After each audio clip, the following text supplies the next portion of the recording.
안녕하세요. 이룸심리상담연구소의 이나영 소장입니다.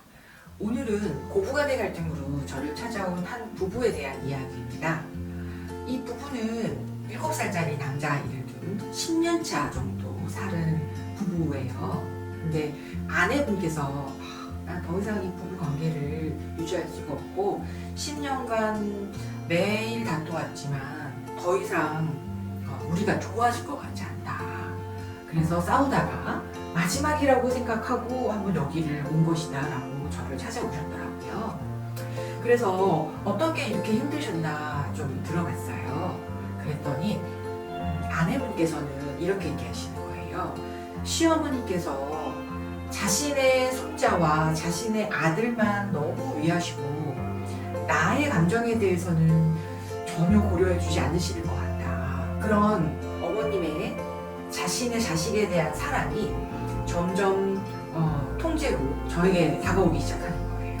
그러면서 어머님의 말투가 자꾸만 핀잔처럼 들고 나를 비난하시는 것처럼 들리고 툭툭 내뱉는 어머님의 어떤 말씀에 잠을 못 이룰 정도로 너무 스트레스를 받게 되는 거예요. 조금 나아지는가 싶다가도 다시 반복되고 이렇게 10년을 살아오셨다고 합니다. 여러분은 이 이야기를 들으시고 어떠세요?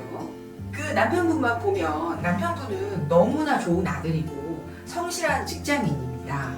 어려서부터 모범적인 아들이었는데 왜 이 아들은 결혼을 해서 이런 아내한테 이혼을 요구당하는 상황을 경험하게 된 걸까요? 무엇이 문제인 걸까요?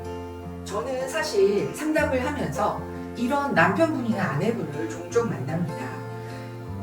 남편만이 아니라요. 요즘에는 사위와 장모님의 어떤 장서 갈등 이것도 점점 늘어나고 있는 추세인 것 같아요.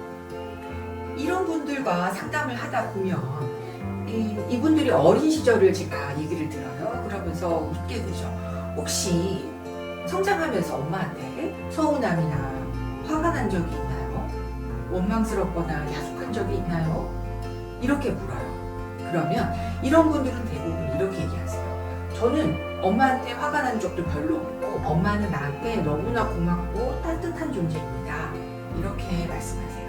너무나 아름답고 부러운 관계인 것 같죠? 그런데 이게 현실적으로 정말 가능한 관계일까요? 인간은 자신의 양육자에게 자신의 생명과 생존을 가장 오랜 기간 동안 의존하는 유기체입니다. 따라서 우리의 유전자에는 자신의 생존을 위해서 태어나자마자 얼마 안 된 3개월 된 아이도 엄마가 웃으며 마음이 편해져서 이렇게 빵긋 웃고요. 엄마가 슬퍼하거나 무표정일 때 마음이 불안해지면서 우는 아이들을 본 적이 있을 거예요. 엄마의 표정에 의해서 내가 안전한 상황인지 아닌지를 직감할 수 있는 유전자가 들어가 있습니다. 그래서 우리는 엄마에게 버림받지 않기 위해서 엄마가 좋아하고 엄마가 웃는 행동을 하기 위해서 노력합니다. 이것이 우리의 생존 방식인 거죠. 그런데 아이는 이렇게만 크면은 어떻게 될까요? 엄마가 바라고 엄마가 원하는 모습으로만 살면 엄마의 가치관을 똑같이 가지고 모범적으로만 사는 아이들은 결국은 성장하는 과정에서 어떤 경험을 할까요? 사실 아이는 이럴 경우에 또래 아이들과 잘 적응하지 못해요. 물론 이 아이가 또래 아이들하고 겉으로 보기에는 별 문제 없을 정도로 잘 지내는 듯 보일 수 있어요.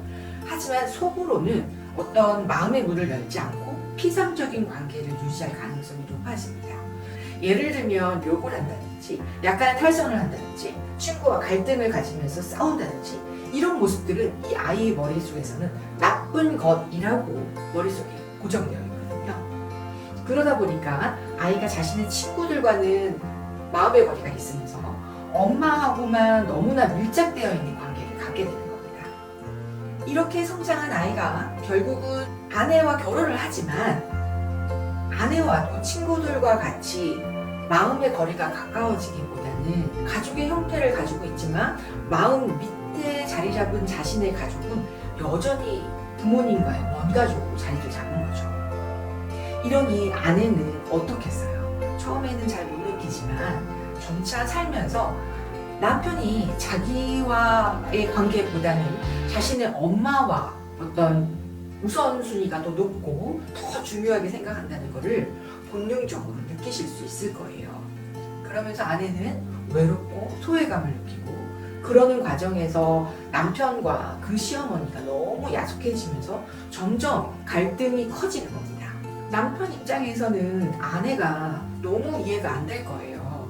예를 들면 경제적으로 이렇게 지원을 해주고 음식도 해주고 집도 해준 우리 부모님한테 왜 아내는 손자를 보여주지 않으려고 하고 계속 내 엄마를 나쁘게 생각하는지 이해가 안 가고 그런 아내가 이기적으로 느껴지면서 점점 마음의 거리가 멀어지게 느껴집니다. 사실 그러면 건강한 부모-자녀 관계는 어떤 걸까요? 건강한 부모-자녀 관계는 부모님도 자녀에게 서운함, 야속함, 억울함 이런 것 당연히 느낄 수 있죠. 자녀 또한 그렇습니다. 부모님한테 반감, 오기, 화, 서운함 이런 거 다 느낄 수 있어요. 그리고 이런 감정들을 표현해서 갈등이 터지고 그리고 갈등을 표현함으로 인해서 그 감정 이면에 있는 욕구들을 서로가 이해하면서 그러면서 갈등이 회복이 되고 그러면서 막 서로를 더 이해하게 되는 이런 관계가 사실은 건강한 관계라고 할 수 있어요. 그래서 잘 싸우고 잘 화해하는 이런 관계가 건강한 부모-자녀 관계라고 말할 수 있는 거죠. 여러분의 엄마와 아빠와의 관계는 어떠신가요? 오늘도 이 시간을 빌어서 한번 나의 부모님과의 관계는 어떤지 한번 돌아보시겠어요? 네, 감사합니다.